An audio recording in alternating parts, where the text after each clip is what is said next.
Hi guys, good afternoon. So எல்லாம் எப்படி இருக்கிறீங்க? 2 நாளாக என்னால் சீரியல் போட முடியல. எல்லா சீரியலும் பெஸ்ட் சீனு ப்ரிவியூ இந்த மாதிரி தான் வந்துச்சு கைஸ். அதில் கொஞ்சம் கொஞ்சம் எடுத்து வச்சிருக்கேன். வீரா சீரியல் கொஞ்சம் எடுத்து வச்சிருக்கேன். அப்புறம் கெட்டி மேளத்து கொஞ்சம் எடுத்து வச்சிருக்கேன். சரிங்களா? சந்தியா ராகம் கொஞ்சம் எடுத்து வச்சிருக்கேன். ஸோ இதெல்லாம் ப்ரிவியூலேருந்து எடுத்து வச்சிருக்கேன். நீ ஒவ்வொரு சீரியலாக தான் இனிமேல் தான் நம்ம போட போகிறோம். சரி, எப்பயும் போல நம்மளோட ஃபேவரெட்டு இதயம் சீரியலை நம்ம கண்டிப்பாக பார்த்து ரிவ்யூ பண்ணிடலாம் இல்லையா? ஸோ நிறைய பேர் எதிர்பார்த்துட்டு இருப்பீங்க நம்மளோட ரிவ்யூக்காக.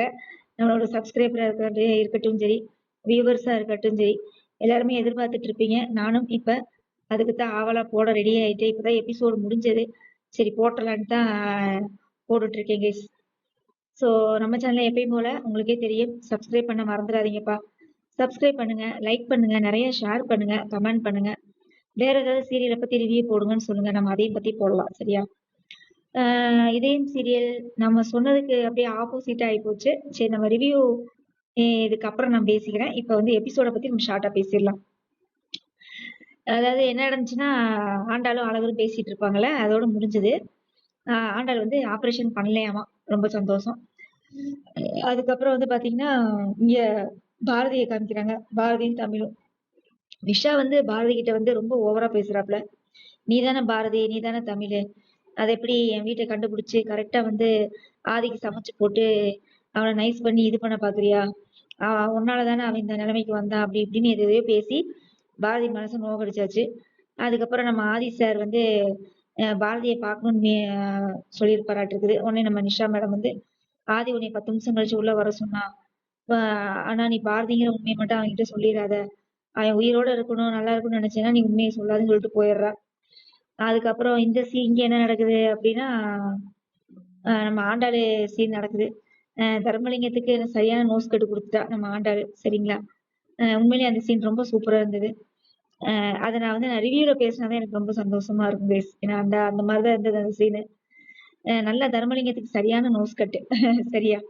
அப்புறம் பாரதி ஆதி பேசுறாங்க.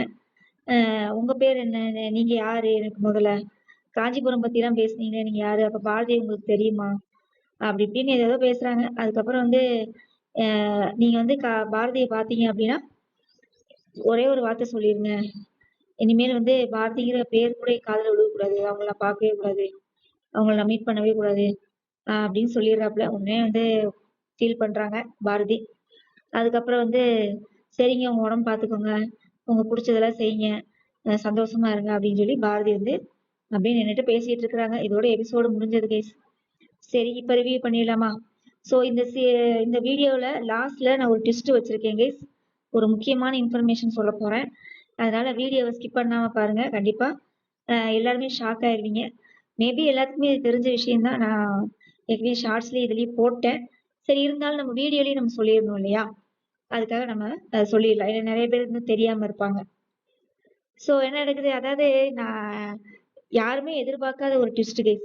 சனிக்கிழமை எபிசோடுக்கு ஆப்போசிட்டா அமைஞ்சு போச்சு இந்த எபிசோடு.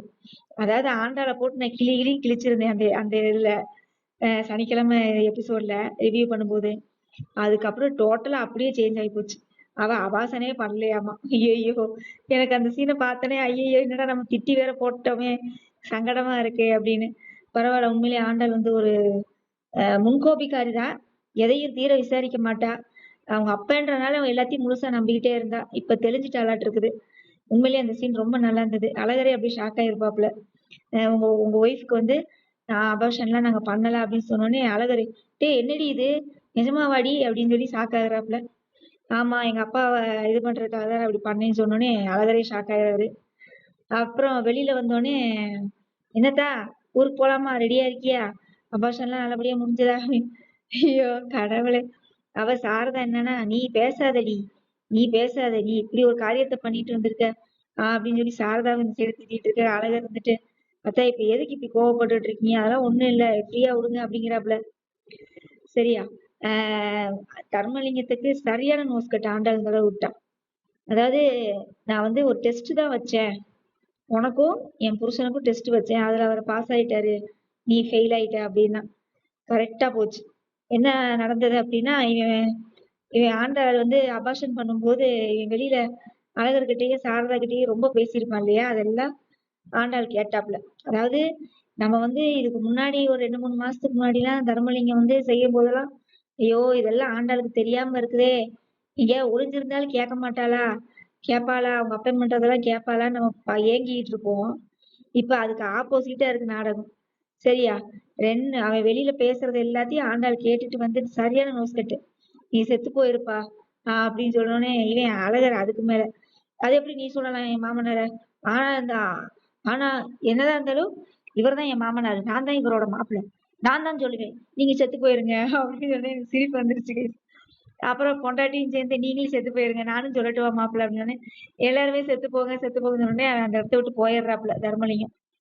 சரியா? அதுக்கப்புறம் ரிவ்யூல வந்து என்ன பேசுறது எனக்கு தெரியல கைஸ். ஆதி பண்றது முதல்ல இந்த நிஷாவை கிழிச்சிட்டு வரேன். இந்த நிஷா யாரு? வெறும் ஆதியோட ஒரு ஃப்ரெண்டு, அவ்வளவுதான். அது உண்மையான ஃப்ரெண்ட் எல்லாம் கிடையாது. அமெரிக்காக்காரிக்கு தான் இவ உண்மையான ஃப்ரெண்டு. ஆதிக்கெல்லாம் இவ உண்மையான ஃப்ரெண்டே கிடையாது. இந்த ஒரு லூசு பையன் இவளை நம்பி லெட்டர் எல்லாம் கொடுத்து ஆபரேஷன் பண்ணி வந்திருக்கான் பாருங்க ஆதி. சரியா? உடனே பாரதி ரொம்ப வார்த்தையாலேயே குத்தி கிழிக்கிறாப்புல நம்ம நிஷா. சரியா? என்ன சொல்றாப்புல? உன்னாலதான் இப்படி ஆதி ஆனாரு, நீதான் அவரை வந்து இது பண்ண, அப்படி இப்படின்னு அந்த பொண்ணை போட்டு என்ன சொல்றது, இதுதான் பேசக்கூடாதுன்னு இல்லாம பேசியாச்சு. உடனே அந்த குழந்தை கூட சொல்லுது, எங்க அம்மாவை திட்டாதீங்க, எங்க அம்மா ரொம்ப பாவம் அப்படிங்கிறாப்புல. உங்க அம்மானாலதான் உங்க அப்பா இந்த மாதிரி இந்த நிலைமைக்கு இருக்கிறாரு, முதல்ல நீ அதை புரிஞ்சுக்கோ அப்படின்னு சொல்லி அந்த குழந்தை மனசுலயே நஞ்ச விதைக்கிறாப்புல. சரியா? அதுக்கப்புறம் வந்து இவன் சரி உள்ள கூப்பிடுறானே ஏதாவது நல்ல விதமா சொல்லுவான்னு பார்த்தா பாரதின்ற பேரே இவர் காதுல கேட்கக்கூடாதாம்மா. சரியா? நீங்க யாரு? நீங்க யாரு? அதான் நான் சொன்னேன், எங்க வீட்டுல கிண்டல் அடிச்சுட்டு இருந்தேன். அவன் அது அவ தங்கச்சிடா அப்படின்னு. இல்ல பக்கத்து வீட்டுக்காரி அப்படின்னு சொல்லி கிண்டல் பண்ணிட்டு இருந்தேன். அப்படிதான் இருந்தது அவன் கேட்கும்போது. நீங்க யாரு? நீங்க யாருன்னு எனக்கு சொல்லவே இல்லையே. நீங்க முதல்ல யாரு இப்படின்னே கேட்டே இருந்தான். அவதான் நிஷா தான் அங்க சொல்லி அனுப்பிச்சிருக்காளே, இந்த டாக்டர்காரி வேற சொல்லி விட்டுருக்காளே, அப்புறம் எப்படி அவ உண்மையை சொல்லுவா? இவனுக்கு தான் பாரதின்ற பேரை கேட்டாலே ஆவாதே, அலர்ஜி ஆகி போச்சு இப்ப அவனுக்கு. நினைவலைகளை அழிச்சானோ இல்லையோ, இப்ப பாரதின்ற பேரை கேட்டாலே இவனுக்கு அலர்ஜி ஆயிட மாட்டிருக்கு. அந்த நிலைமைக்கு போயிட்டான். சோ இதுல இருந்து என்ன தெரியுது அப்படின்னா, பாரதி வந்து கரெக்டான ஒரு முடிவு எடுத்து தமிழை கூட்டிட்டு போறது நல்லதுன்னு எனக்கு தோணுது. மேலும் மேலும் இங்க அவமானப்படுறதுக்கு ஊருன்னு உட்காந்து அழுகிறதுக்கு செவனேன்னு அந்த குழந்தைய கூட்டிட்டு எங்கேயோ போய் வாழ்ந்து நிம்மதியா ஒரு சோத்த கஞ்சியா இதே ஆக்கிட்டு தின்னுட்டு அந்த பிள்ளைய நல்ல ஒரு ஸ்கூல்ல படிக்க வச்சு அப்படி கொண்டு போயிட்டாங்கன்னா நல்லா இருக்கும். இல்ல, ஏன்னா இந்த பக்கிக்கு அதுதான் எனக்கு இந்த நாடகத்துல ஒரு ட்விஸ்டாவே போயிட்டு இருக்குது. இவ வந்து அவங்க அம்மாவை திட்டிருவாள்ல, ஆதியோட அம்மாவை திட்டினங்காட்டுத்தானே அவ போய் சூசைட் பண்றா. அப்ப ஆதியோட அம்மா சாவு என்னாச்சு? அவ எப்படி அவ அந்த மாதிரி சூசைட் பண்ற ஆளும் கிடையாது. ஆதியோட அம்மா வந்து நல்ல போல்டான ஒரு லேடி. சரியா? இப்படி கோலத்தனமான முடிவு எடுக்கிறதுல அது ஒரு சூட்டபிளே கிடையாது. எனக்கு தெரிஞ்ச அந்த அம்மாவோட சாவுல ஏதோ ஒரு ட்விஸ்ட் இருக்கும். பாரதி மேல தப்பு இல்லைன்னு இவன் உணரணும். இந்த மாதிரி நாடகத்தை கொண்டு போனாங்கன்னா பாக்குறதுக்கு வந்து ஒரு இன்ட்ரெஸ்டா இருக்கும். இல்லாட்டினா இந்த என்ன சொல்றது, மாரி சீரியலும் நினைத்தாலே இனிக்கும் சீரியலும் ஒரே மாதிரி இருக்கு. அதுல எப்படி வந்து பாத்தீங்கன்னா பொம்மிய கொன்றுவாங்க. பொம்மிய கொன்னோடனே அவன் ஆவியாகி இங்க வந்து பழிவாங்க. அதே மாதிரிதான் மாரிய கொண்டுறாங்க. மாரியோட ஆத்மா இந்த துர்கா உடம்புல பூந்துருதாமா. துர்கா வந்து மறுபடியும் மாரியா வர்றாளாமா. அரைச்ச மாவையே அரைக்கிறாங்க ஜீ தமிழ்ல எல்லா சீரியலும். அப்புறம் நம்ம கார்த்திகை தீபம் சொல்லியே ஆகணும். அதெல்லாம் ஒரு நாடகமே இல்லை. கழுவி ஊத்தணும் போல இருக்கு எனக்கு. போடுறேன் இந்த வாரம் கார்த்திகை தீபமும் போடுறேன், ரிவ்யூ போடுறேன். இந்த வாரம் மட்டும் கல்யாணம் ஏதாவது நடக்கலன்னு வச்சுக்கோங்களேன், உண்மையிலே கார்த்திகை தீபம் வேஸ்ட். சரியா? என்னடா என்ன மேடம் இதயம் சீரியல் ரிவ்யூன்னு போட்டு இதெல்லாம் பேசிட்டு இருக்கீங்க அப்படின்னு நினைக்கிறீங்களா? வேற என்ன கைஸ் நீங்க பண்ண சொல்றீங்க? இந்த நாடகத்தை ரிவ்யூ பண்ணி எனக்கு வாய்தான் வலிக்குது. ஒண்ணு பொண்டாட்டியும் புருஷனையும் சேர்ற மாதிரி எடுங்க, இல்ல நாடகத்தை முடிச்சு விட்டு போங்க. தேவையில்லாம கூறுன்னு எப்ப பார்த்தாலும் அழுக வச்சுக்கிட்டே இருக்கிறீங்க. அங்கிட்ட ஆண்டாள் ஃபேமிலி சிரிச்சுக்கிட்டே இருக்கு, இங்கிட்ட ஆதி ஃபேமிலி அழுதுகிட்டே இருக்குது. ஏதாவது ஒரு சைடு முடிவை கொண்டு வாங்க ஐயா.